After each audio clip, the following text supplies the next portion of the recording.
नमस्ते, कैसे हैं आप सब लोग। आप सभी लोगों का स्वागत है आपका अपना चैनल रूपा मुखर्जी में।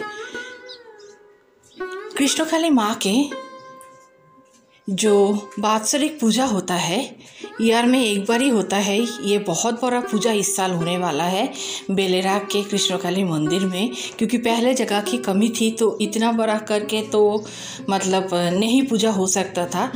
आप लोगों को शायद याद है कि पिछले साल इसी वात्सरिक पूजा में जो हम कृष्णकाली माँ की जो नई पत्थर की मूर्ति हम देखते हैं, जिनका पूजा होता है बेलेरा में, वो मूर्ति आया था।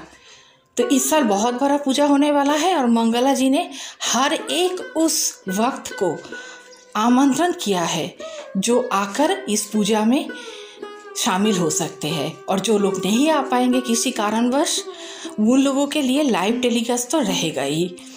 वीडियो अगर अच्छा लगे तो लाइक शेयर कमेंट ज़रूर कीजिएगा। चैनल को सब्सक्राइब करके मुझे थोड़ा सा हौसला दीजिएगा। आइए सुन लेते हैं मंगला जी ने इस बारे में क्या कहा है। সকল ভক্তকে বলে দিই যে আপনাদের মায়ের বাৎসরিক পুজো চলে এসেছে, সবাই জানেন।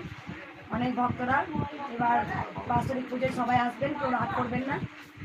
প্রথমত বলি যে বাৎসরিক পুজো আপনাদের বৈশাখ মাসে অমাবস্যা তিথিতে বাৎসরিক পুজো হয়। আমি দুদিন আগেও ভিডিও করে ছেড়ে দেবো। যাদের যাদের মায়ের বাৎসরিক পুজো দেখার ইচ্ছা আছে আপনারা আসতে পারেন। বৈশাখ মাসে অমাবস্যাটাতে মা আগমন হয়েছেন, সেটাই মায়ের বাৎসরিক পুজো। এবারে প্রচুর ধুমধাম হবে, সবাই আমি জানি সবাই আসবেন মন্দিরে, প্রচুর ধুমধাম হবে এবারে। মানে এবার মায়ের অনেক বড় জায়গা হয়েছে, ভক্তরা আপনারা থাকতে পারবেন, এসে আগের দিন থেকে এসে আপনারা শুতে পারবেন। মাথায় প্যান্ডেল করে দেওয়া হবে মায়ের, যাতে ভক্তদের কোনো অসুবিধা না হয়। আর